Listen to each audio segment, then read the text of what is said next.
It's not calling you Josh Frydenberg, it's calling you Dosh Frydenberg. Under the Coalition, taxes for hard-working Australians will always be lower.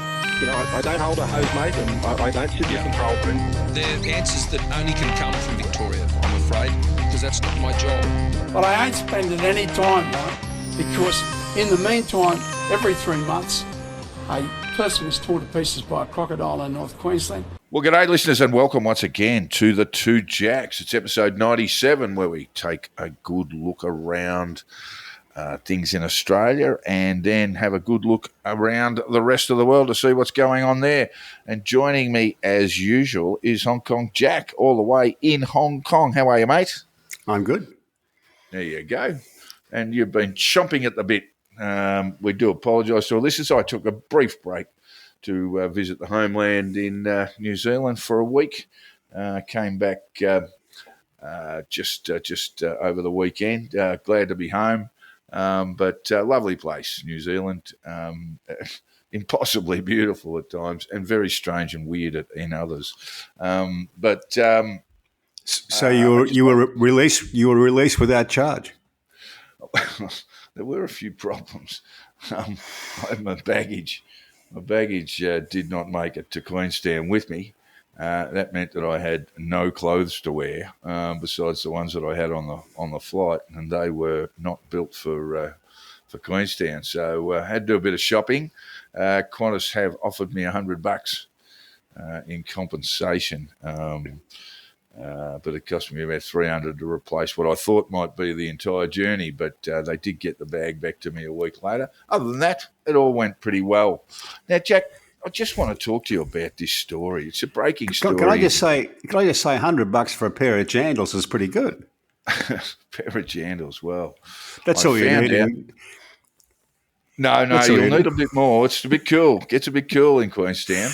And Tiana, and of course in Milford Sound. They're the three places I was. It was, as I say, impossibly beautiful, the whole place. But a bit cool at night. So you do need some warm things. It's blazingly hot here in southeastern Australia today. So we're back into summer. But Jack, I wanted to talk to you about this story here. This just absolutely dropped my jaw when I read it. An Adelaide couple have been arrested after allegedly faking the cancer diagnosis of their 6-year-old child in a cruel money-making endeavour. They raised $60,000 through the child's private school and by word of mouth, and using also a GoFundMe. The couple are both aged 44. Shaved their son's head and eyebrows and placed him in a wheelchair with bandages to mimic the side effects of stereotactic radiotherapy treatment. They have both been charged with criminal neglect and deceiving another to benefit self, and have been refused bail in the Port Adelaide Magistrates Court. And their children, including the 6-year-old, are being housed temporarily with a relative. Astonishing stuff. I mean, the more you look at humanity, Jack, the less you like. Yeah, that's how old were the other children? Were there older children around when this happening, or were they younger? They're very. He has an older. So there is an older sibling. That's all they've mentioned in the report. So that child might be a teenager, might be a little bit younger than that. But yeah, it's just astonishing stuff. I mean, look, $60,000. I mean, it's a lot of money, I suppose, but gee, you've got to really be a mercenary to even think about collecting it in that fashion. You sort of wonder how the conversation would get to the point where someone would say, "Hey, this is a good plan." Well, yeah, I guess that's the other thing too. How did it become known to police? There was a little bit, the Western suburbs. Okay, no, there was a little bit of a hint that someone sort of knew that something was a bit off, and then the police began investigating it. Yeah, I mean, and of course, as the deputy or assistant commissioner of South Australian Police said, we believe this farce illness is causing significant and serious psychological harm to the child and their sibling, and it's hard to disagree. Munchausen's by proxy, almost, isn't it? That very It is. sort of rare It is. psychological condition where parents put their kids through unnecessary surgery. Very, very strange. Very, very strange. We'll keep an eye on that story. You imagine the parents will be looking at a fairly long holiday if proven guilty, and it would be difficult to see how they would avoid that.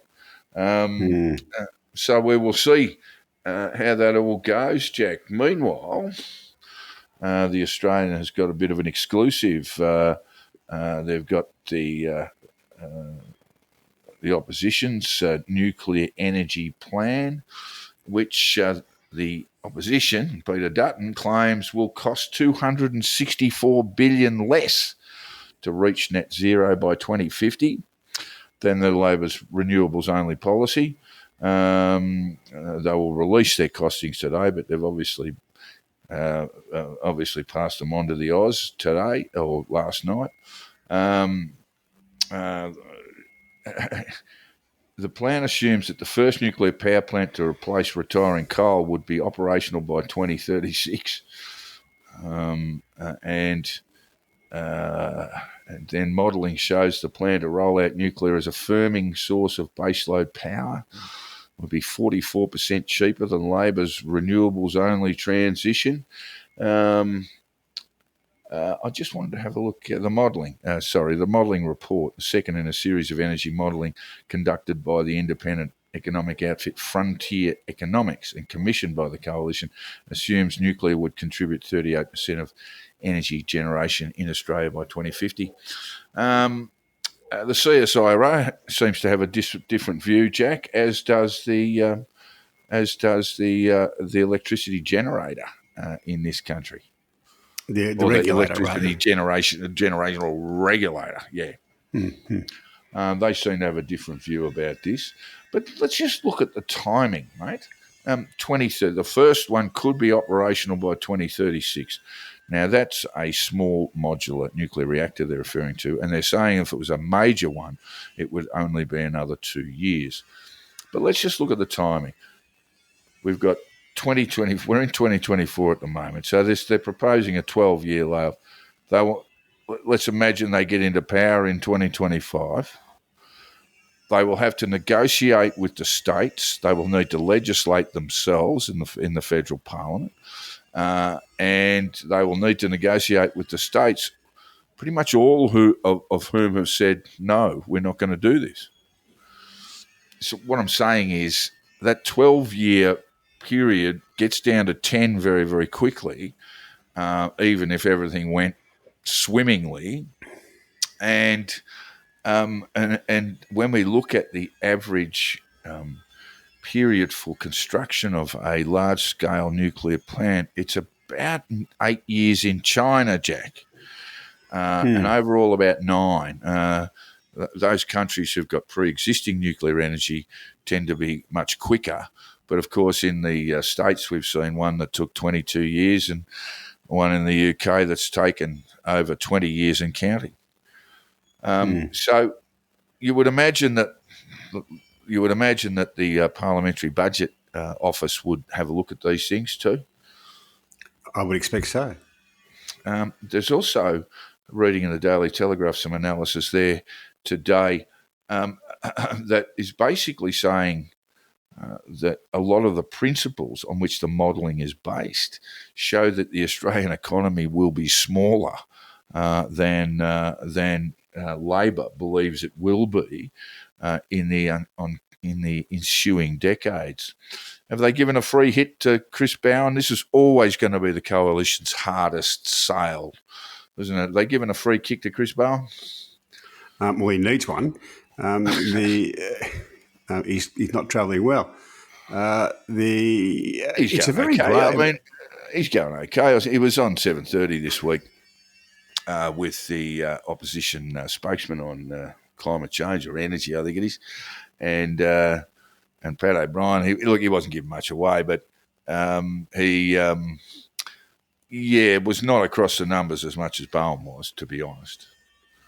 Yeah, well, that would be the first win he's had for a while, in my view.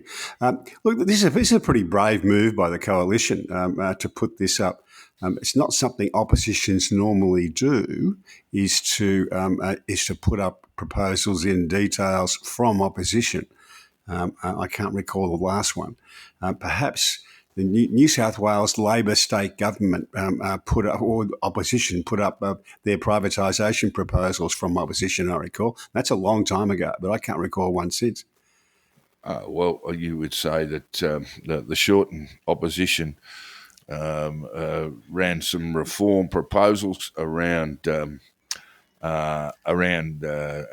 tax, particularly around franking credits and also around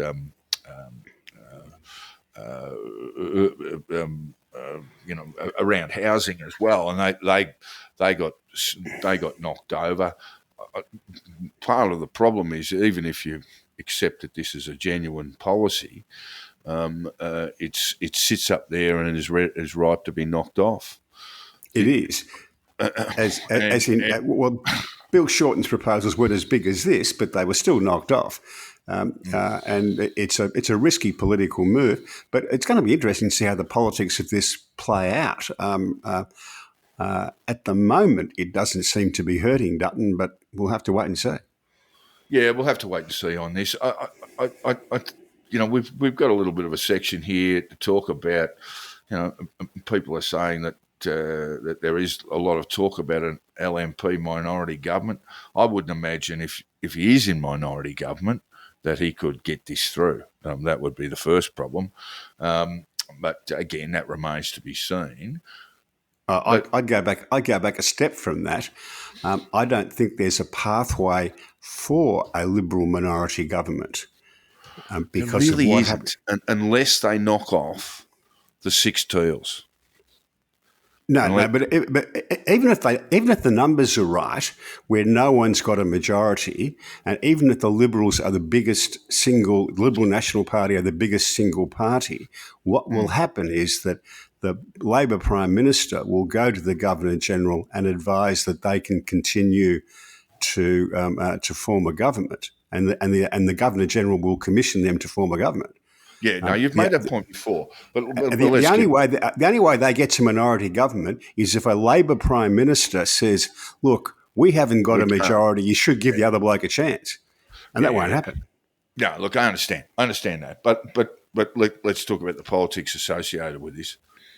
In order to make any inroads and get to the numbers he might need to form a minority government, Peter Dutton needs to win virtually all of the six teal seats. Yes, he doesn't look like it. And this policy, I would suggest, is not winning him any votes in those seats.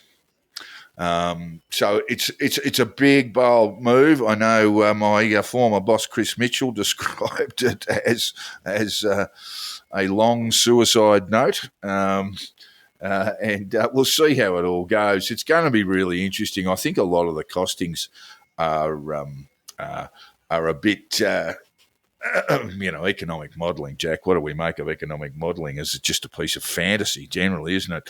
But also this sort of lead time in construction is just bizarre. Anyone who's had anything to do with construction in this country knows cost and time overruns are just the way things go. So for us to build a large-scale nuclear power plant, not in 12 years, but in really 11, and even if all of the political processes fall into place, including the states saying, yes, you can use this, because there are 7 sites, of course. They still haven't named which one is going to be the big mother, and which of the 6 are going to be the small modular reactors. The other thing is, Jack, these small modular reactors, they contribute very little to the grid. They might be good in terms of providing electricity generation for around about 10,000 households, 40,000 people, let's say, but not much bigger than that. And from what we know about small modular nuclear reactors. So, yes, he's put it up there and he had to. Has he gone a bit early with it though, Jack? Quite possibly. It's going to be interesting to play out because I suspect that the net zero renewables only approach is unpopular as well. Yeah, that may be the case. And of course, the argument is, and the opposition, the opponents of nuclear energy will say, well, this is just a means of deferring or kicking the can down the road of coal and gas to keep them going. Furthermore, that Peter Dutton and the opposition are in the hands of big mining. But we'll see. Yeah. I think he's gone way too early. That's my instinct, and he's set himself up to be knocked off. And what we've found is that Peter Dutton is a very good opposition leader, very effective. I think that people will start to look at him as a potential prime minister, and that's where the problems might start too. But we shall see, and we'll all be having a good, long, hard look at these costings over the next week or so and get back to you on that, listeners. The RBA. It's certainly true that the energy debate in say the UK and Germany is running against the net zero approach, and quite strongly. That's because they got the highest energy prices over there. But they're much further down the track than we are, Jack, because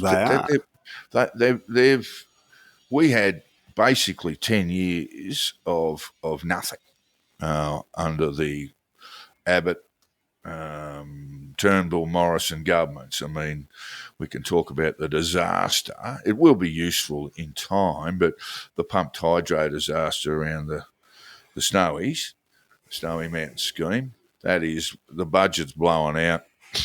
You know, I mean, when you're talking about building a large-scale nuclear reactor that we've never had in this country before, and then you have a look at the pumped hydro project, Snowy Mountain, Snowy 2, that thing is blowing out the buggery, and in terms of time and money.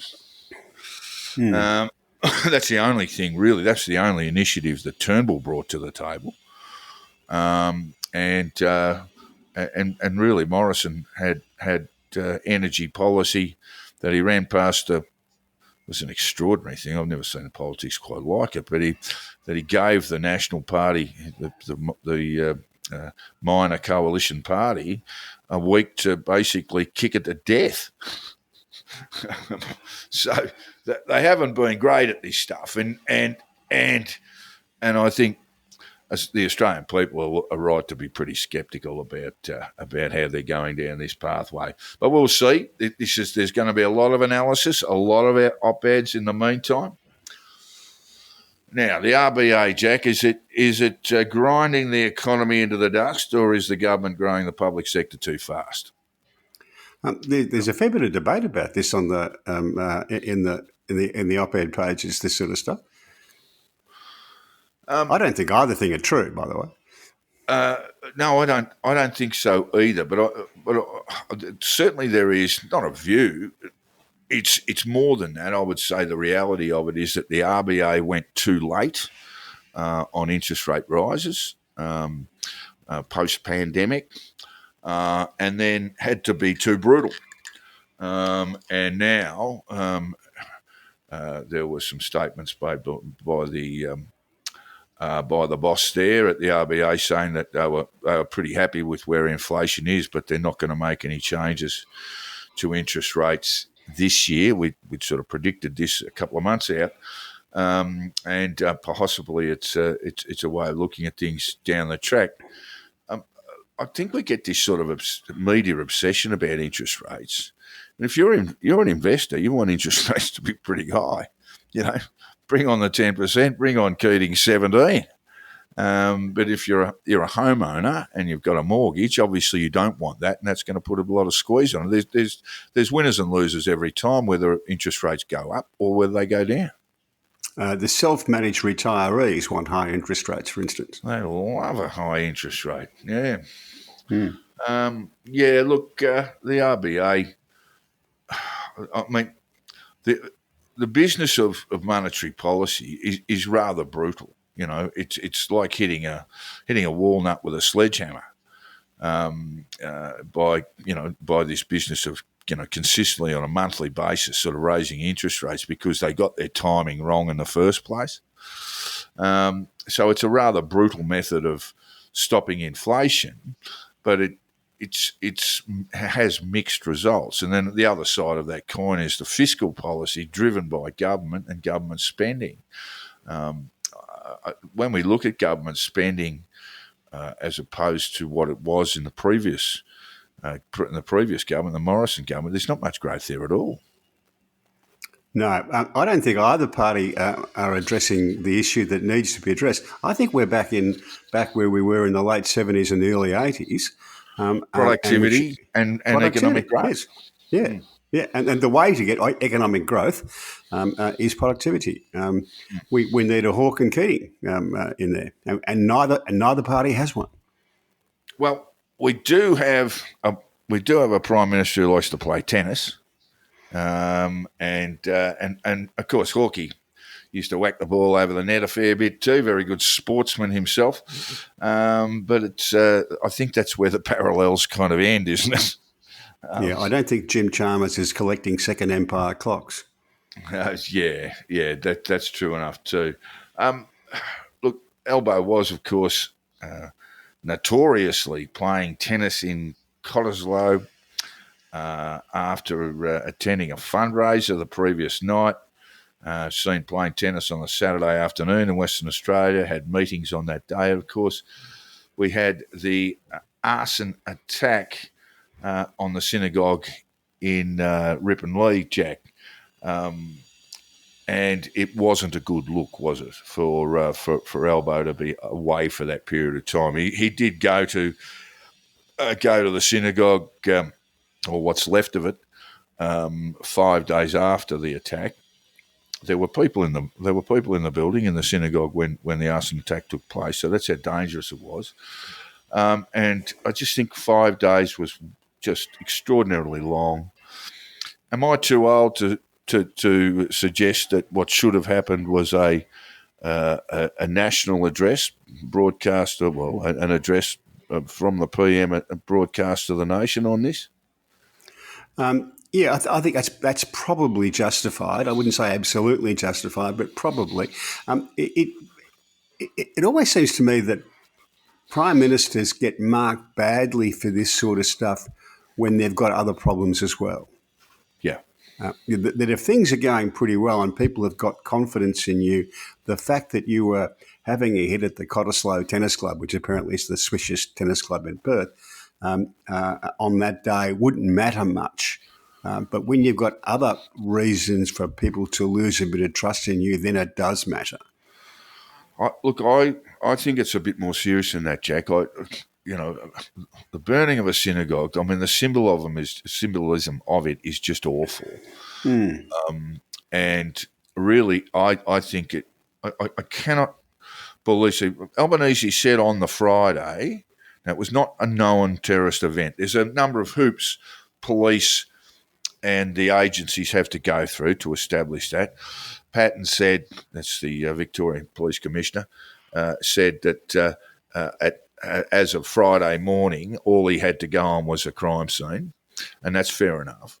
Albanese was interviewed on the Friday saying, in his opinion, it was a terrorist attack, and then that was sort of confirmed by Vic Pol and Patton and the AFP on the Monday. And but anybody who looked at these things would know that it was a terrorist attack. It was designed to terrorise, had a political motive designed to terrorise Jewish Australians.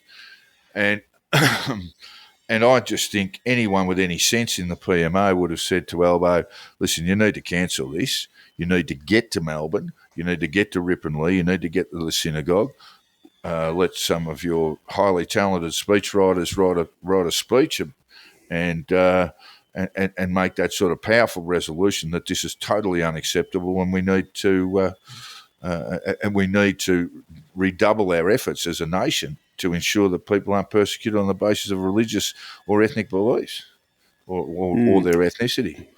The time for doing that was probably about October 8th after the Sydney Opera House event.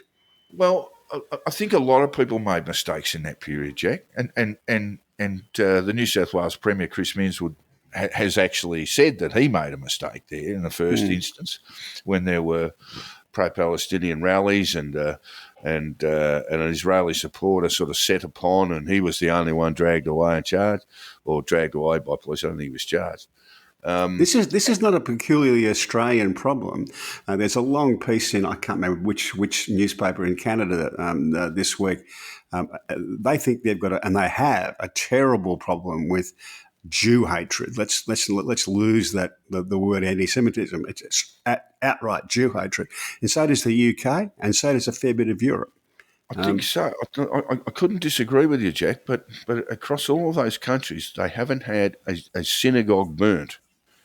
An arson attack on a place. They've had them attacked, certainly, but not burnt. That's not like this. So, as I say, there were people in the synagogue at the time. They are the people who have provided the evidence of 3 offenders who were masked at the time. Yeah, I was still in New Zealand when I heard this, and my jaw dropped, thinking, this has really gone very, very badly now for Australia, and it really needs some strong leadership to nip it in the bud. We did have people saying, including Chris Minns and I think Anthony Albanese, that people would be prosecuted to the full extent of the law, Jack. Well, of course they're going to be. I mean, these are sort of nothing statements, aren't they? And really what it needed was some very strong words from the Prime Minister to say, as a nation, this is unacceptable. Yeah, I honestly think it required the PM to stand up in front of the nation, in a national televised thing across the networks. Those things are probably harder to do these days than they used to be. Most people aren't watching free-to-air TV for a start, but these things were addressed like that. Even if it's on free-to-air TV, it will be on social media in 10 minutes. Widely reported, and that's right. I think that's what it needed, Jack. And I was really disappointed that Albanese just didn't have the instincts to grasp the seriousness of the situation.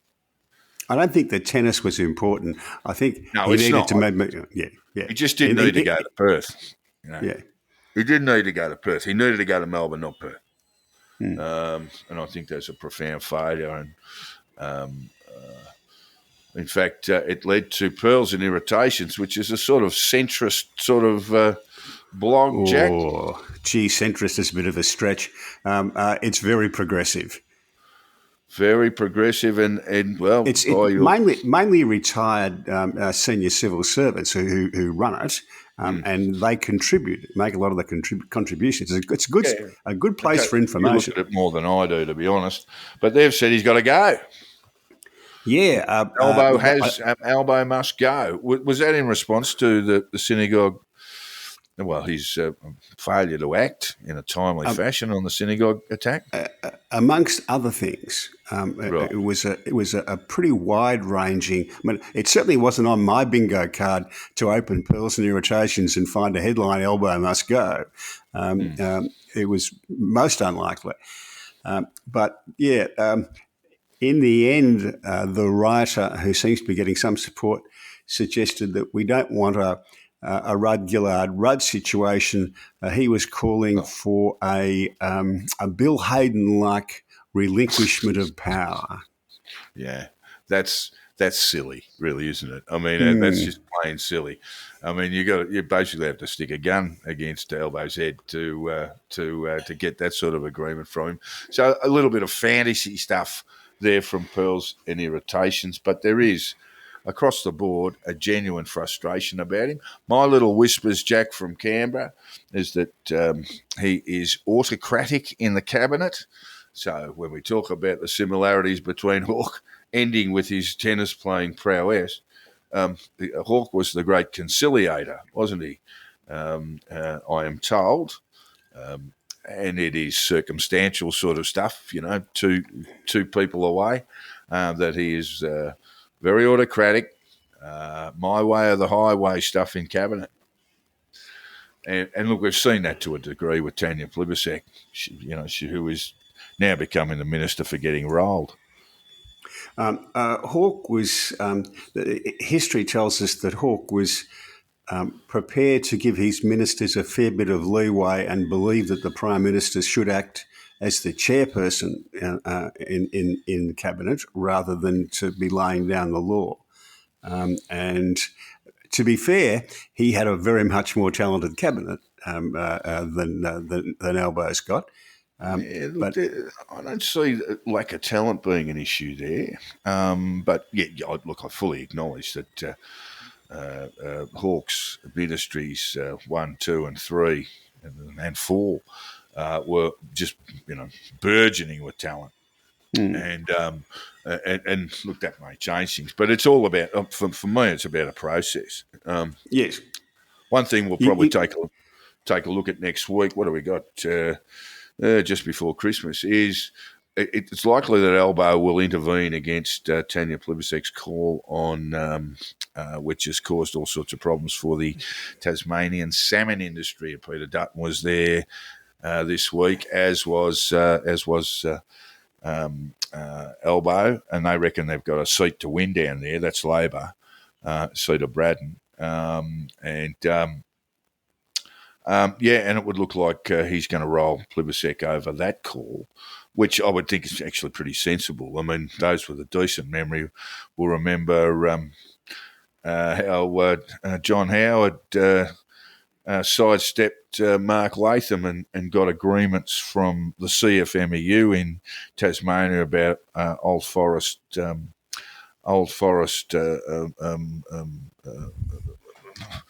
timber works, for want of a better term. So sorry about that. And Latho went with the green response. And as a result, they lost. I think they lost 2 or possibly even 3 Tasmanian seats. Yeah, Michael O'Connor was at was running that part of the CFMEU at the time, I think. Yeah, a very astute operator. And Howard did the deal, and Mark Latham was found wanting Jack. So it's a very similar sort of situation, I would think. Just getting back to the cabinet stuff, it's not just the process is all important. If you don't get the process right, you get bad results, I think. They just don't look very sure-footed to me. They always look like they're reactive and that they don't feel confident in what they're doing. Well, that would sort of confirm, wouldn't it, that someone's telling them this is the way we're going to go. The one person who would stand outside that is Jim Chalmers, who seems to be very, very confident about his he does, about his ministry, about his responsibilities, and about how he wants to go forward. But the others are battling a bit. Claire O'Neill, who's the housing minister, formerly Home Affairs, Jack. She said on Triple J. Did you watch this thing on Triple J? No, look, mate, no, I didn't. But go on, tell me about it. I thought the interviewer's head was going to explode. He was absolutely shocked at her response. She said, "Look, no, reducing house prices is not our policy. What we want to do is increase the number of houses and increase the proportion of home ownership." Of course, that's actually sensible policy. It is. It is, but saying it on Triple J without explaining that it's sensible policy wasn't so smart. No, it's actually really complicated and probably not given to a relatively brief radio interview. No. If you deal simply with the supply side of what we call a housing crisis, all you will do is devalue the house prices of the housing stock. Yes. And including those who have just entered into the market, got their mortgages on an $800,000 house, let's say, who'll find that that $800,000 house is only worth $800,000 in 5 years' time. And that's going to irritate a great number of people. Yeah, the politics of doing that are terrible. It's I mean, there are times when you might have to do that, but it's a hard message to sell to a lot of people. Yeah. Look, you could go down the Greens Road and just say, look, we're going to bring up a rental freeze that we can't police. It's basically state law that we're going to try and initiate through Canberra, and then we're just going to bring in a truckload of socially affordable housing, all of which, a lot of which is necessary, but we're going to take down the price of. When you look at the Greens, the only bloke who doesn't have an investment property is Max Chandler Mather. All of them got a few houses, got a few houses that they've had to declare. So yes, as I say, if you're going to bring in these sort of green type policies, what you will do is drive prices of housing down to the point where not just investors but homeowners are losing the value of their asset. Housing policy is so difficult in this country and everywhere else, to be honest, that you know that whatever you do is going to upset a certain section of the community anyway. Well, Be that's they true renters, of almost. be they homeowners, or be they investors, be they homeowners with their first mortgages. A long-term political advisor told me a long time ago, the thing to know in politics is that every decision you make will piss somebody off. And you just got to work out how Barack many. Obama said something similar. He said, everything that comes across my desk, he said, there are no solutions to. There's certainly no easy solutions to. And you know that whatever solution you come up with is going to hurt perhaps as much as a third of the population. And that's on a good day. So you're going, well, I'm only going to hurt a third here. And that's the way it is with housing. Yeah. John Pizzotto, Jack, the leader of the Liberal Party, the opposition in Victoria, is he going to survive what is a nice old whack to the wallet? He's got to pay more redeeming $300,000 in damages. This was announced yesterday. You would have seen the news. And costs. And costs, yeah. So it'll be no change out of a mil. In fact, it'd be closer to 2. You reckon? Yeah. As high as that. I was going to say probably 800,000. No. No, both sides. Yeah, that's right. So it's both sides. Yeah, so it's over. So it's going to be over that's into the seven figures, quite easy, quite comfortably. The 300s, the 300s, the small bit. What's he do? Does he appeal? I haven't. I wasn't at the trial, and I haven't read the judgment. But I read a fair bit. I actually watched some of it, but yeah, I don't know. I mean, I think not. Appealing it is just going to drag it out. Perhaps one of the more damning things was that Judge O'Callaghan found that Pizzotto gave lengthy and non-responsive answers during cross-examinations. That's a bit of a mark on him. Does he survive this? Apparently there's about 4 or 5 people in the Liberal Party in Victoria who want more redeemed and invited back to the Liberal Party. She says she wants to go. Is that a good step forward? I don't think they should have pushed her out in the first place. Would be my view. Is that you, just like in the Labor Party, for all of its existence, you have to tolerate some people who you perhaps don't agree with a fair bit of what they think. And he should have been up. He should have had the deft political skills to be able to work a way through that at the time.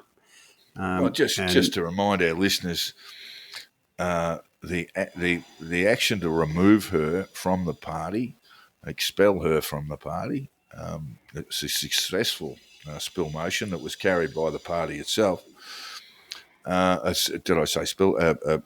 Expulsion. Expulsion. was done after a dozen or so Nazis turned up on the Parliament and started Zig Heiling and what have you. There was no suggestion there was any connection between Moira Deeming and the Nazi Party, or those Nazi individuals. And Deeming was part of a protest about, well, sort of, I would call it anti-trans or a transphobic sort of protest. But they sort of knew they were going to come. It's just part of it that if you are holding a transphobic rally, at some point Nazis are going to come along. So it wasn't a great look, but as you say, it's probably best to say, Moira, I don't want to talk to you, but you're allowed to sit in the party room. I think he played it very badly. Yeah, well, and I've got to say, this bloke is not just a politician, but he's also a lawyer, and he's made a complete pig's breakfast of this. He can't be very good at either. Yeah, look, he's pretty highly regarded by people I know and respect, not just in not in politics, but actually journalists who are fairly good mates with him. He is, he lost his seat, if you might remember. He lost his seat in Dan Andrews' second re-election when the Liberal Party got the mother of all hidings, and then it won it back after that. Political instincts are different. I mean, the Victorian Liberal Party is an absolute basket case. So if we want to go down the speculative line, let's say he resigns or is pushed out of the party, they just look even worse. If he stays, they look pretty bad too. And so I don't think there's any... I think the Liberal Party has done it again. They've just shot themselves in the foot again. They should be cruising to victory at the next election, and they're not. No, they're definitely not. And look, people say there'll be a massive swing on next time in Victoria, and that may be so. But gee, they need a massive swing to even be half a chance to form government. And this, I would say, is not helping. No, and it was self-inflicted. Yeah, look, the Labor Party and the Liberal parties have been dealing with having, shall we say, extreme ideologies held by certain people within the party. I mean, I'm thinking about Craig Kelly. I'm thinking about for Labor. Good Lord, we had some shiftless individuals there, but not so much. We actually had a card-carrying communist in the cabinet. Yeah, well, that's actually true too. In the cabinet is a bit of a worry, and they knew at the time that was the case, and they still dealt with it. I don't know enough about Moira Deeming or her politics to know whether she's extreme or not, and I wouldn't leap to a conclusion that she is.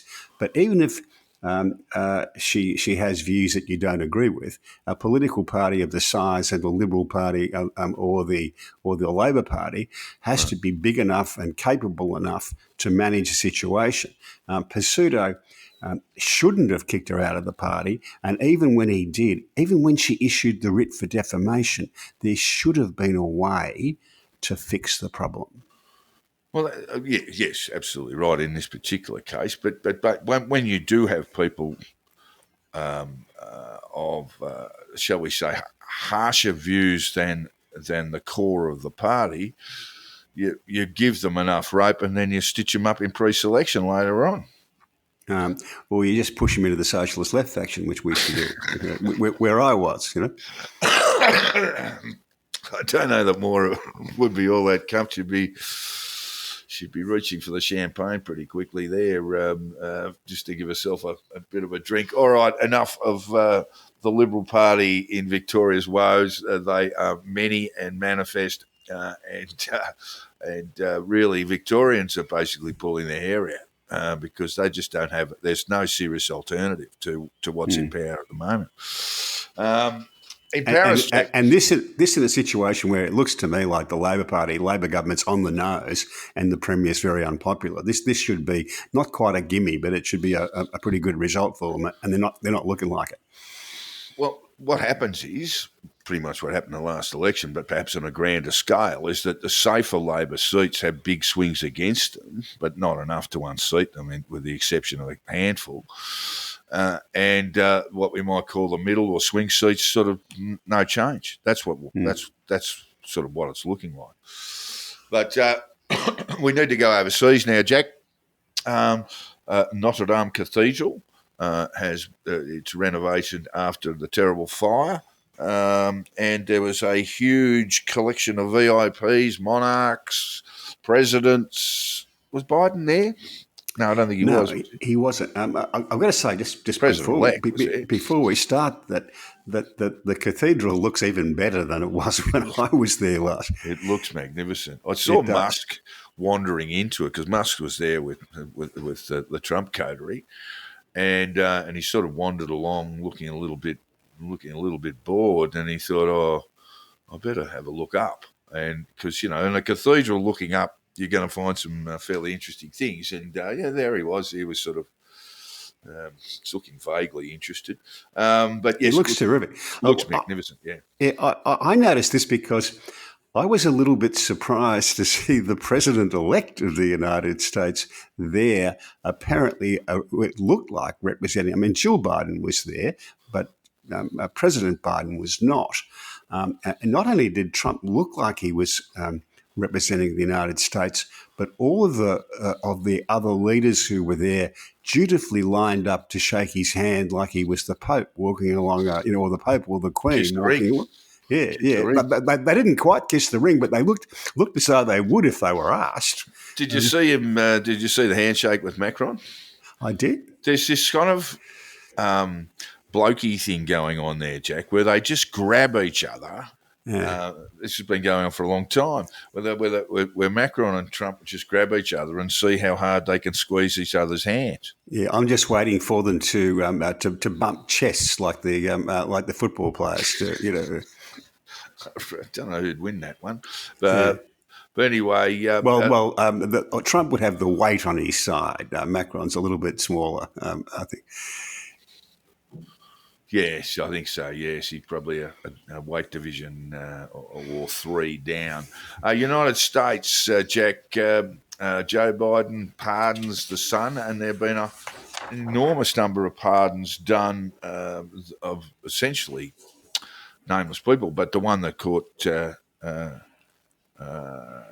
not well-known people, but the one that caught people's eye was the pardoning of Joe Biden's son, Hunter. Yes, it did. Not a big problem, though, is it? No, not for me. But it was not just a problem, but a huge surprise to a good deal of the political pundits and commentators. I saw that, and I was reminded of the wonderful old joke about the newspaper editor calling in the astrologist because they've decided to sack him. And he was rather taken aback by this. And as he left, the editor said to his assistant, well, it just goes to show you he's not very good at his job if he couldn't see that coming. No, yeah, it's not the way horoscopes work, but they no longer appear in the papers, and I think that's a good thing. We do know that the FBI have charged an individual in relation to making things up around the Ukrainian, the so-called deal that Hunter S. Biden put together for Joe Biden. And the FBI have charged an individual there. I was just looking for his name. That was, ex-FBI informant accused of lying about Biden family businesses dealings to plead guilty. And the former FBI informant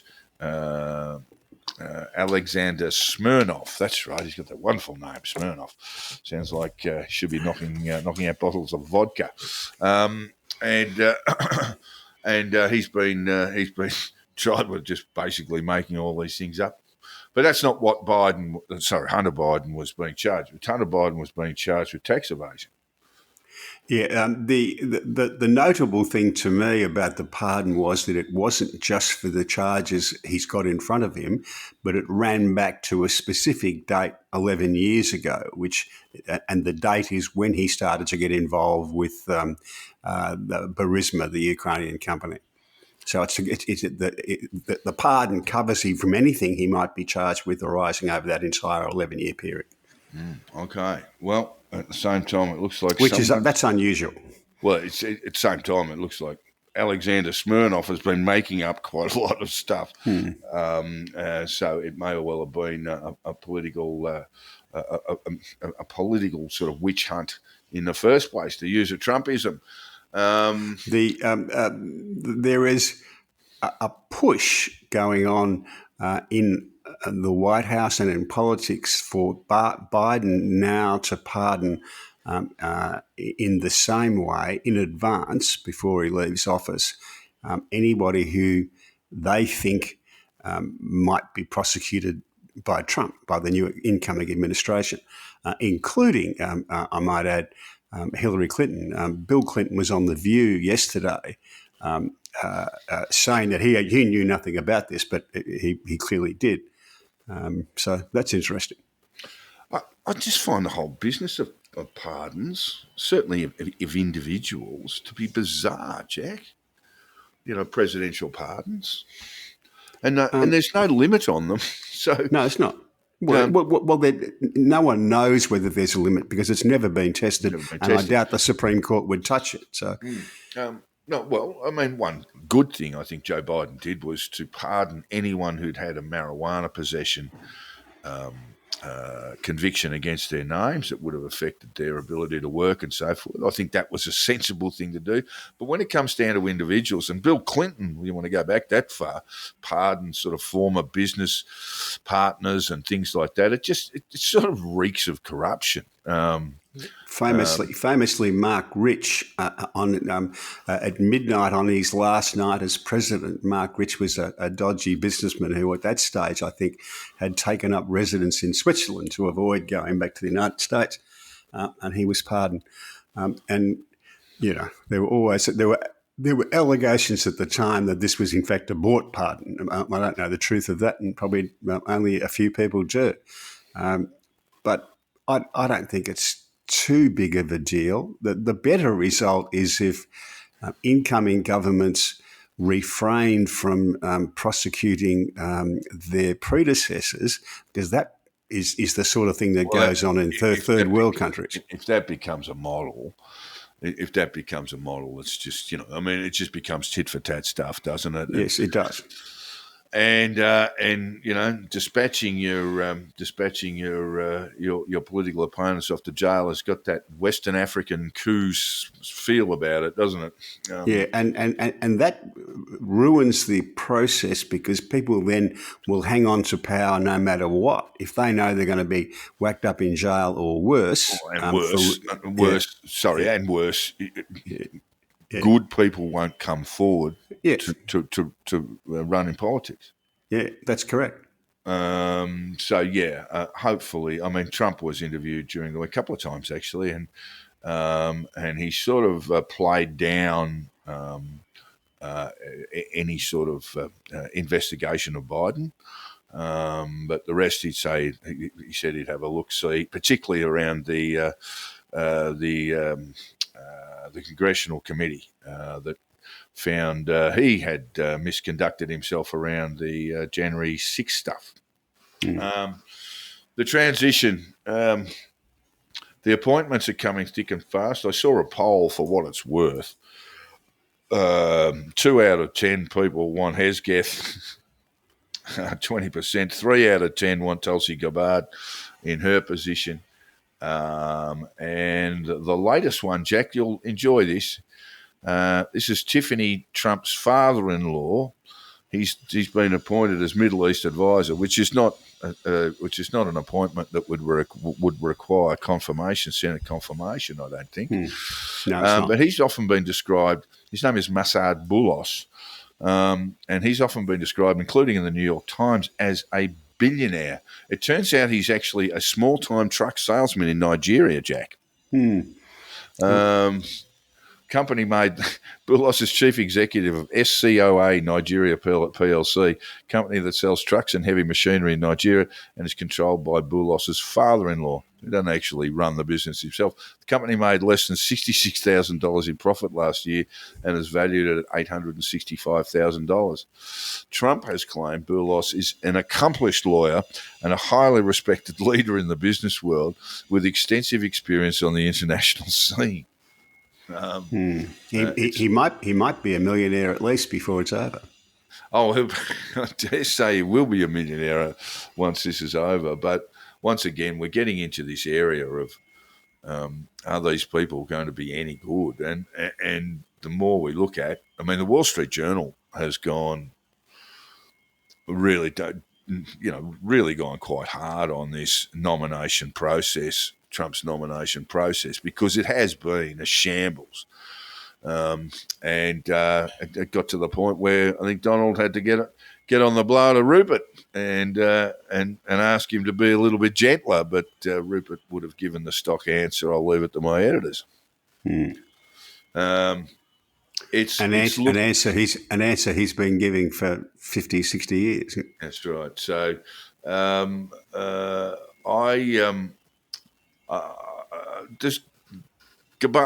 Tulsi Gabbard has to go through a Senate confirmation process. Certainly Hesketh does. I suspect Bobby Kennedy Jr. will not be appointed Health and Human. Is it Human Services and Health? Yes. Secretary. I suspect he'll be given some quango to run. But I don't think he'd be given that because I don't think he'd survive a confirmation process either. You'd only have to mention bears, Jack. How many bears have you eaten in the last 10 years? And Bobby Kennedy would start looking pretty stupid fairly quickly. So I don't think he's going to be nominated. We'll see. But the nomination processes will start, I guess, in late January. Sorry, the confirmation processes. Yeah, no, even before that. I'm not sure when Congress goes back, but they'll be starting at some stage then. It's the US Congress. They don't start early. I mean, it's Christmas and then New Year. They're not going to be back on the job. Oh, they might in the Northern Hemisphere, 4th or 5th of January. It's not quite like Australia where nothing works until the 27th. It's not quite the same as Australia where nothing really gets done to Australia until Australia Day, and then we have a couple of days off and think about it. All right, well, we'll keep an eye on that. There's bound to be some fantastic Senate hearings, by the way. They're going to be fantastic. I mean, yes, the Republicans do have a very narrow majority there, but that's not to say that they are going to all fall into line with the new administration. No, they won't. CNN had a poll up yesterday or the day before they polled people on what they thought of how the transition was going and did they approve of how it looked. And it was quite astounding. It surprised me. I think it was 65% approved of the incoming administration's approach to the economy, down to about 54% approved of the administration's approach to running the government. Which I say, yeah, it could be an outlier poll. Don't know, but it was surprising to me. Yeah, well, it's the same sort of stuff as the one that I quoted that says. 20% of people support Hesketh and all that sort of stuff. The first thing you get around is how many people know who Hesketh is. Yeah, and ditto Tulsi Gabbard. The last I've heard on him, he's actually a fairly good chance of getting up. But there you go. Of course, we'll see about that. He's going to. Well, it'd be a lot easier for him if his mum was a senator, Jack. He was in having a meeting with Senator Fetterman yesterday, And Fetterman didn't say he'd vote for him, but he said he liked the meeting. Yeah, famously, Hesguest's mum had to come to his assistance and say, look, he's a good boy, and as long as he's not on the drink, he's okay, which is a very strange thing. Other thing that I just wanted to briefly mention, Jack, there are times when you're in a campaign and you'll give an answer, and there are times when you've won where you'll give another one. And this is President-elect Donald Trump saying, he's saying basically that he can't promise to keep grocery prices down. Now, this is very, very different to the campaign, of course, where he said that was just going to happen within a day. He said, look, they got them up. I'd like to bring them down. This is Trump to Time Magazine, in his Time Magazine interview. Look, they got them up. I'd like to bring them down. It's hard to bring things down once you're up. It's very hard. But I think that they will. I think that energy is going to bring them down. I think a better supply chain is going to bring them down. The supply chain is still broken. It's broken. So what a difference a month makes, mate. Yeah, at the start you said he was going to this is not sort of reducing inflation. Reducing inflation is different to bringing the prices down. Right? That's what Biden's managed to do as inflation's dropped off. Whether he can bring the prices back to where they were before is a tricky thing to do. Well, it's not something for the governments can do, really. No. They're not going to, just not for the governments to set the price of a head of lettuce. No, they don't. But in campaign mode, he would tell you that was what he was going to do. That of course he would. Yes. Yeah. Just a bit of a sign, just a bit of a sign there that Donald has changed a little bit. To be honest, I've looked at him since his election and think, with the exception of the absolutely inane business of nomination, his statements have been fairly sensible, including telling Putin, or according to him, telling Putin to not escalate things in Ukraine, and making some sort of sensible remarks generally around geopolitics.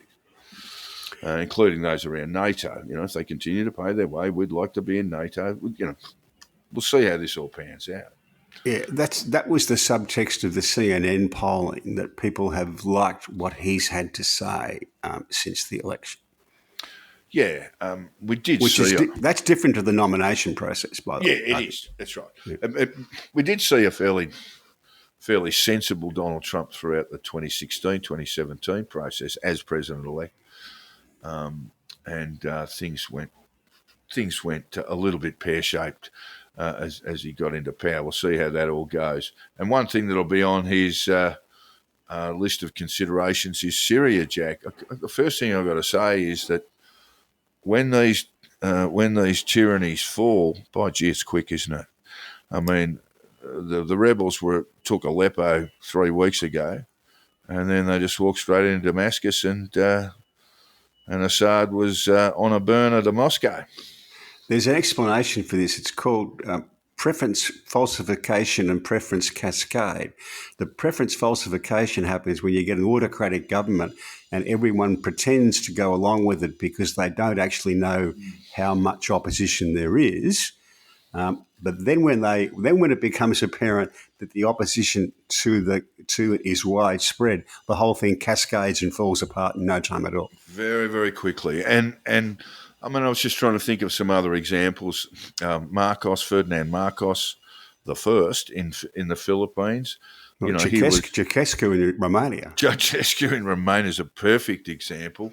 This is what happened to the Soviet Union. People went overnight from thinking we're the only people in our block of flats who hates this, and then they realised everybody hated it. Yeah, that's right. I suppose the other one I was thinking of was, you had Romania. The other one that fell apart very quickly. Pol Pot's regime in the Khmer Rouge, the Khmer Republic. It wasn't just the Vietnamese coming in. It was just like, oh, God, my God, everyone just went, oh, my God, we'll be free of this guy. And so that was over in months. But for a country locked in civil war for more than a decade, to have basically regime collapse, it's just astonishing. So we do know that Assad and his lovely wife are in Moscow. By gee, they'd be needing some storage for the shoes and the handbags, wouldn't they? I presume that they've taken a few billion with them, which is the usual way for the countries in that region. Yes, and apparently it was Putin himself who granted asylum for Assad and his wife. Yeah, but it would be a good time to open a shoe shop in Moscow. Yeah. Maybe that's their value. Otherwise, I'm thinking, what benefit does Assad have for Putin going forward? And I don't think there is any. So one might think that Assad should avoid windows and helicopter flights and one or two other things. Yeah. Although he's probably still, I mean, you look at Syria now, and there are a lot of moving parts. Oh, yeah.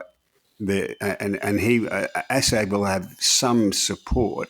And Putin, if Putin thinks he can control that little bit of that little piece on the chessboard, it's worth it for him.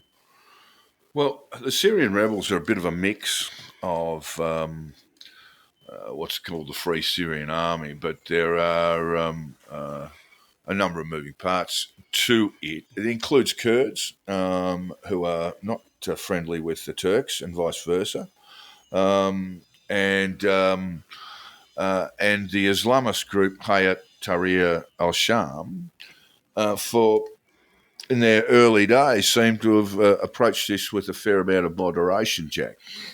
They've already said they're not the least bit interested in having a war with Israel. And the Israelis, of course, have taken the opportunity to wipe out Syria's chemical military hardware, etc.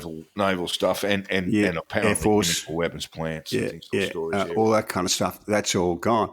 I saw a report this morning. There were 6 Druze villages in the south of Syria, and the Israelis of tanks, etc., have pushed past these villages.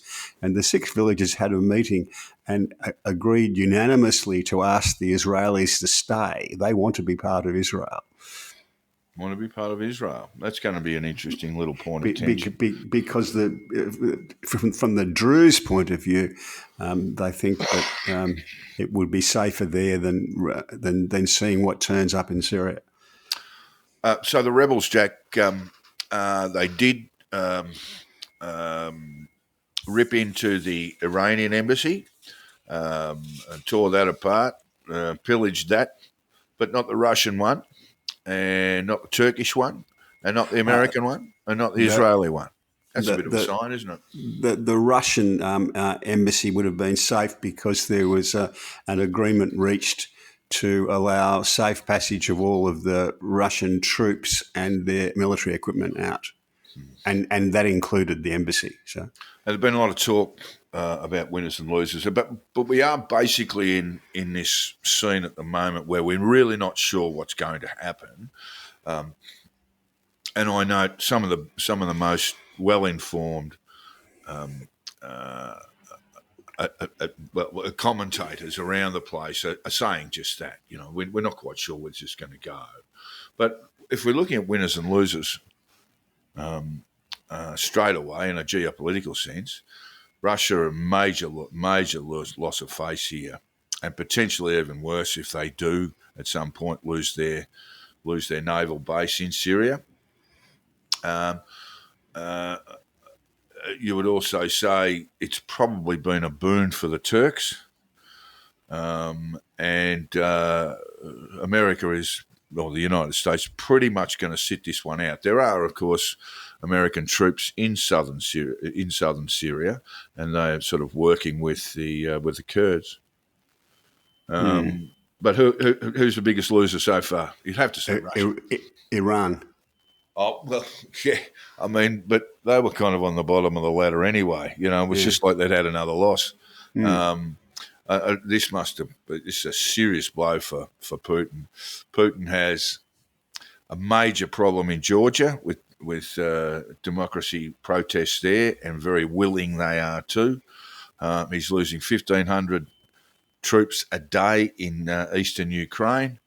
And now this, Jack, he could potentially at least, lose the Soviet Union's only port in the Mediterranean. Yep. Which links them up to all their operations in Africa. Yes. So we will see how that all goes. It is one of those things, folks, that the best commentators you get are the ones who say, I really don't know what's going to happen, but these are potential outcomes. But they're not in the business of predicting the future, and that's probably the way it is. We're not quite sure of the humanitarian credentials of the rebels. We know they've installed a temporary government. At this stage, Syria is just in the business of trying to get its infrastructure back, get food deliveries, get fuel deliveries, those sorts of things. And as we mentioned, of course, Israel has launched airstrikes on Syrian positions where weapons, caches, particularly chemical weapons, and naval arsenals have been destroyed. So it's going to be very, very difficult to see what happens. Do you know the figure of how many displaced persons there are from the Syrian conflict, Jack? Well, no one's got an accurate figure. People think they have an accurate figure. But in Germany, they think they've got 974,000 Syrian nationals.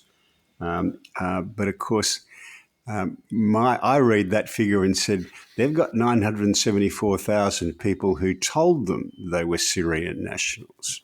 There are, and this will play out because there are the Germans, the Austrians, and it's being discussed in the UK as well, and in other European countries are suspending consideration of asylum claims by Syrian people because they want to see what happens in Syria to see whether those claims fall apart. And in Germany and in Austria, they're talking about deporting Syrian nationals back to Syria if they're claiming asylum there. Now, I suspect that when if that starts to happen, a lot of these Syrian nationals, people who are classified as Syrian nationals in Germany, will rediscover where they were from and say that no, they were never really Syrian; they were from somewhere else. Well, yeah. I mean, that's a bit cynical, Jack. I don't know. I mean, you don't know either, and I certainly don't. That's why I said. That's why I said I suspect. But if you get a large cohort of people who are claiming to be from somewhere and there are no documents, you can be sure that they're going to be a fairly significant number who are not from where they say they are. All right. Moving into the actual numbers here of internally displaced people in Syria. There are 7.2 million internally displaced. That is people who have been forced to leave their homes but remain in Syria.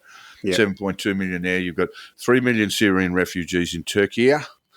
And so this poses significant problems for the rebuilding of Syria. In refugee camps in Syria, Jack, there are Australian citizens, some children, and I did see some politicking from Peter Dutton about that, saying he said, there'll be 14 or 15 now, and in my view, they're going to be too dangerous to take on. Now, they're Australian citizens, right? Born in Australia. And now, because they're 14 or 15, they can't come home. ASIO says that they would, on a case-by-case basis, support them being returned to the country. Tony Burke, as Home Affairs Minister, has said he is receiving briefings. It just looked to me like Peter Dutton was playing awful politics. And if you're born in Australia and you end up in a refugee camp as a 14 or 15-year-old, one, that doesn't make you a terrorist in waiting, and two, if you're going to knock them back, why be an Australian citizen? What's the point? What's the benefit if they're just going to have your rights as an Australian citizen just removed? I couldn't believe that Dutton's comments were ignored as much as they were. It was really just awful stuff, and it's not as if Australia, with its intelligence agencies and law enforcement and various support groups, can handle a few hundred people, young people, children, as they return home from, generally speaking, places where they didn't volunteer to go in the first place. We've always done that to some people, and I've never been comfortable with it, I've got to say. I think if you're an Australian citizen, you should be able to come back. But this is one that keeps coming up. Yeah, and we're going to have more and more conversations about this in the States, because Trump is saying that birthright citizenship he'll knock over. And, well, he can talk about it, can't he? It's actually in the Constitution. Two-thirds congressional majority, plus I think, what is it, four of the, sorry, not four, but about four, a majority of the states must concur as well. Yeah. I don't know whether it's a super majority. I can't remember. So, yes, we're going to be dealing with that thing. But, look, if this thing goes up, the first question I'll be asking is, what is the benefit of Australian citizenship if your country will just drop your rights as a citizen just as it feels like? Yeah. Just back to Trump for a second, I don't think he'd get a majority of Republicans who were in Congress who would back that. He's talking a good game at the moment, but the realities are very, very different. This is why I talk to a lot of people, and they say, "Oh my God, Donald Trump's going to be, God only knows what's going to happen," and there's sort of genuine sort of fear. I said, "Look, there are checks and balances in the American system. He'd have to get this through Congress. He'd have to get this through the Supreme Court. He'd have to get this through with the support of the states. Just because he says something doesn't make it a reality somewhere down the line. As you and I have discussed, where he might opt to go first is, let's look at non-citizens who have criminal records. Yes. That's a good starting point. And nice low-hanging fruit, that, isn't it? That's very popular. That's where he might start. But the idea that buses are just going to be pulling up outside apartment blocks and grabbing kids out of grabbing kids out of their homes. It's surprising that no one really thought to ask him about these things during the presidential campaign, Jack.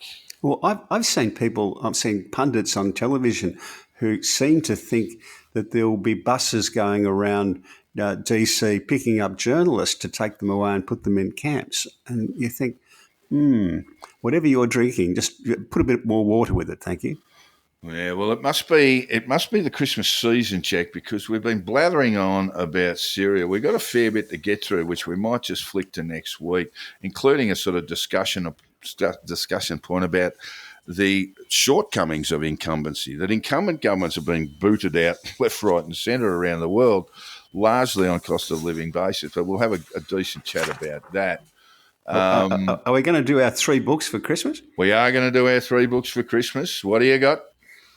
I thought I'd be sensible and put up the Bible, a bit of Proust, Remembrance of Things Past. This is very highbrow, Jack. Voss by Patrick White and Ulysses by James Joyce, because they're 3 books you can talk to anybody about, and you can be absolutely certain that the person you're talking to probably won't have started the book and certainly wouldn't have finished it. It is true. It is certainly true. Ulysses I read from cover to cover. Oh, hard work, mate. Hard work. The last 70 or 80 pages are not punctuated. Yes, I'm aware of that. And if your eyes close over there, and if you got my sort of concentration span, which is about 2 or 3 seconds, it's very hard work. I'm going to go a little bit serious here.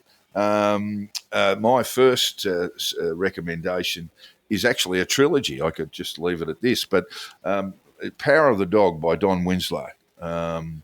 That's the first of the series. The second one, I think that was written about 2004, and it was a decade later that the second one, the sequel came along called The Cartel, and then later The Border was published.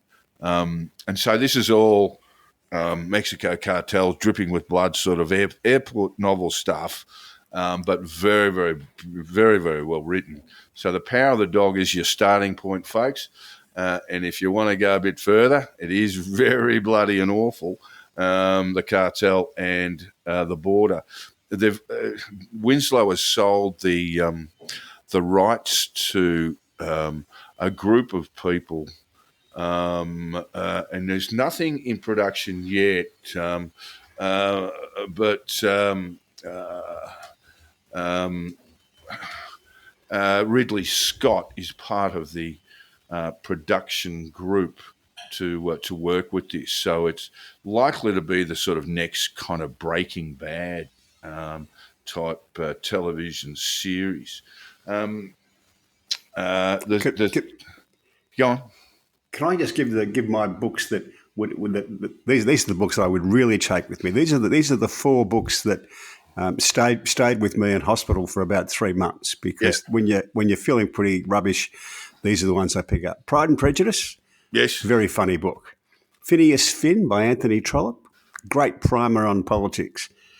Decline and Fall by Evelyn Waugh. Yes. And there was always a Bertie and Worcester Woodhouse there, so you can see what a shallow person I really am. You're an old pom wannabe, mate. No, good. They are all English, yes, that's good true. recommendations. Good recommendations. So yes, the Power of the Dog by Don Winslow.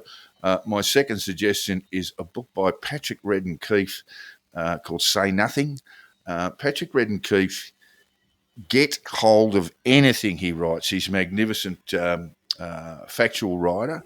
And Say Nothing is a murder mystery, and I won't tell our listeners any more than that. It's a murder mystery set around the Troubles, where a widower, mother of, I think, 11, is... Yes, it is 11. Abducted by the Provisional IRA and disappears. And it's just a beautifully written. Anything by Patrick Redden Keefe. He's a superb writer, but Say Nothing is a standout. And I think there's also a TV show now on Disney, an FX production. Yeah, there is. It started already, and it's well worth a look too, folks. And the last one is one right in front of me here, Lech Blaine's Australian Gospel, A Family Saga. And he's a wonderfully talented young Australian writer. I want to say young, he'd be well in his 30s, but that's young for a writer. And Lech tells this beautiful family story. He was a bit of a gift from heaven. His parents didn't think they could have children, and they had adopted Lech's elder brother and sister. And then Lech came along, happy household.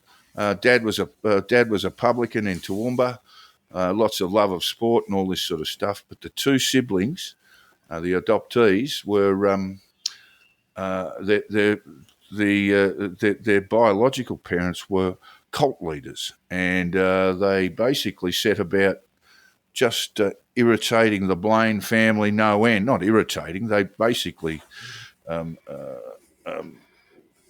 stalking them, terrifying them, to the point where the Blaine family had to move around. I'm going to do an interview with Lech, because he's a bit of a mate, and his father, of course, named him after Lech Walesa, the great Polish trade unionist. And And so I'm going to do an interview with him for his book on the conditional release program. But it is a wonderful read for anyone who has an interest in colts and how destructive they can be. It's well worth a read. All right, now we've just got enough time to get on to sport, Jack. Adelaide Test, what do we make of it? Pretty good comeback. Yeah. Saw an interesting piece in the Oz yesterday.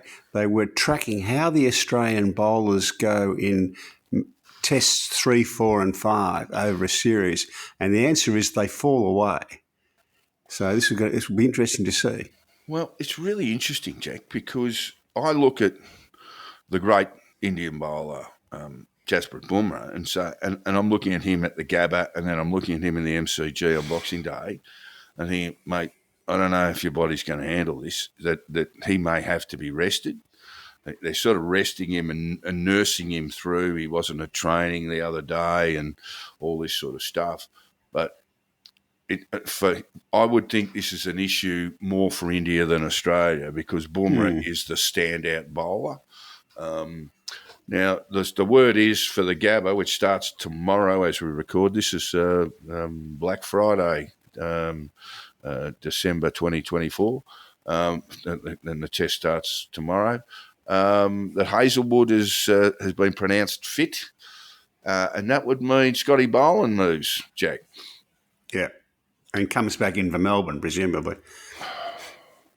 And Scott Boland's got 33 wickets at 13.5, right? And a strike rate in Australia of taking a wicket every 5.5 overs. So he'd be desperately unlucky. I thought he bowled really, really well in Adelaide. None better than Mitchell Starc, of course. And Cummins really was fantastic in the second inning. So there was not much wrong with the bowling group. Good to see McSweeney, really tough out a good innings and then get some red ink in the second.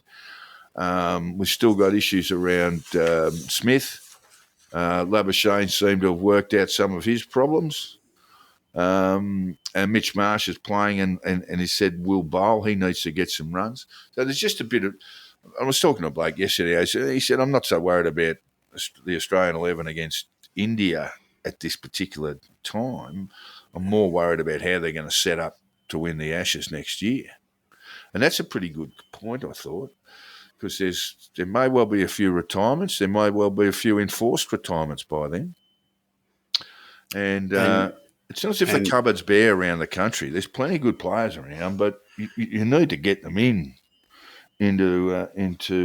cricket, into Test cricket, I should say. Yeah, and England have got an improving attack. I would say I watched a bit of the tests against New Zealand. Exemplary against New Zealand, yeah. The attacks look pretty good. Harry Brooks as good a player as anybody at the moment, and Root I think has gone from the bottom end of the top 4 to the top. Yeah, well, he got 100. It's almost like it's just another day. But Harry Brooks, his average in tests played away is, and there's a significant number of them. He's about 91, not averaging 91. So it's not just a few tests, not just a handful of tests where you can. Yeah, no, he's got he's got a few thousand test runs already. So he's got 2,000 test runs. He's made the best start of any new player, I think, since Mike Hussey. And Mike Hussey was 30 and a seasoned Shield cricketer by the time he started. This bloke's 22 or 23. Yeah, he has captained England. He did captain England against Sri Lanka. He's very, very impressive. We did have an astonishing Sheffield Shield game, Jack. Tasmania versus South Australia. Tasmania were chasing down 429, almost got there. It looked like it was going to be a draw. And then there was this amazing run out on the last ball where they just...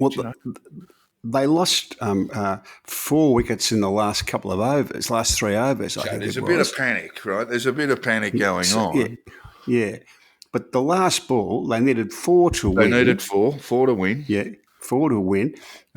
He didn't get a great look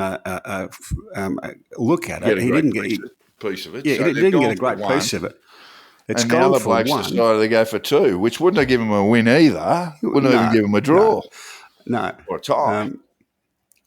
So And he they gets run gave out up and a they lose. draw. Yeah. It was a bit of look. It was comical. It's cricket. Cricket is one of those games, like I say, where you lose a few wickets, people panic, and people start doing things that are completely out of character. And that was just one of those. The Tasmanians will be hanging their heads and kicking themselves for that. It should have been a drawn game, but a wonderful game of cricket. Just reminds you just how good this is. This game is, the extended form of this game. I don't know how to pronounce this guy's name.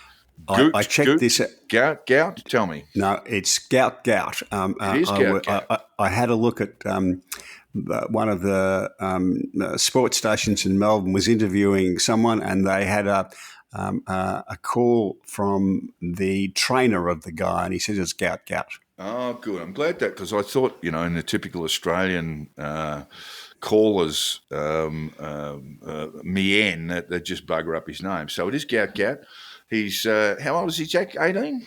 Yeah. No, well, he's not, I think he's quite 18. No. Yeah, he's certainly a teenager, and he ran. And actually, he might even be a little bit younger than that, because he ran a 10.4, and I think he's 17. Under 17 over the 100 metres, and then absolutely smashed the Australian 200 metre record. And he looks like he could be anything. He knocked off Peter Norman's 200 metre record set at altitude in Mexico City. 1968. So what have we got? 56 years of that record standing, and along he comes and just wipes the floor with. He's 16 years of age. He's about to turn 17 just before the end of the year. He's just. Did you see the 100 metres run? Because he won it by almost half the track. By a distance. He looks uncannily like Usain Bolt in style. He sort of seems to get on the bike and, there's a whir of legs and away he goes. Could be anything. We don't want to put too much on the young fella, but he's not one of these power sprinters, so he doesn't seem to be that fast out of the blocks. He's not slow, but he doesn't power his way out of the blocks, and he's not built like who was the bloke? Have a good head on his shoulders too. So I've seen him interviewed. We don't want to put too much on him. We just hope that look, that's his objective and has been for a very, very long time. He wants to represent Australia in the Olympics. Extraordinary young athlete, and we wish him well. HKIR.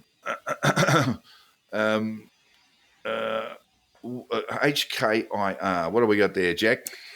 We had International Race Week here in Hong Kong, really? and the place was awash with Australians, Australian racing people, all over the shop they were, and having a great time, and largely, I think, funded by the Hong Kong Jockey Club, who bring them up here to promote racing here. But it's the racing here is really, really well run, and there wouldn't be a racing administrator in Australia who wouldn't benefit from having a week here. And it's fun. Good stuff. And look, I just mentioned, this is perhaps not such good news, but when I was in New Zealand was looking at banning greyhound racing. Yeah. Over, they claim. In fact, they have.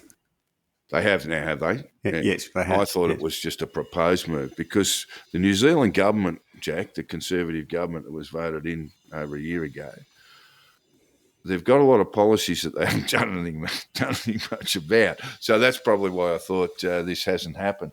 Yeah, maybe not that we follow gormlessly behind the New Zealanders, but it's starting to get pretty hard to look at greyhound racing and see how it can survive in any length of time. What you don't want to do is just ban it and destroy people's livelihoods. If you're going to get rid of it on moral grounds, then you're going to have to phase it out, and you're going to have to try and get people, into other industries and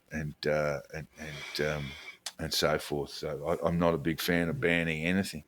But take us out, Jack. with bit of MLB, a bit of Major League Baseball. Look, I was just astounded at the size of the contract. 15-year contract, $765 million US dollars. Change, isn't it? So what's he on a year? What's he on? 15,765. I can't even do the maths on it. It's near about 50 million a year. Yeah, something like that.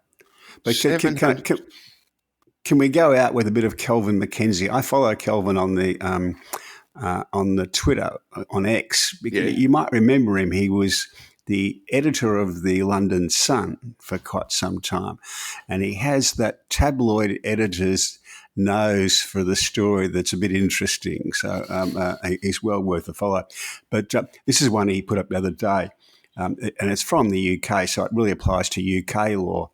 During COVID, the COVID lockdown, if you had family around on Christmas Day, the police had the authority to force entry to your home and make them go away, make them go home themselves.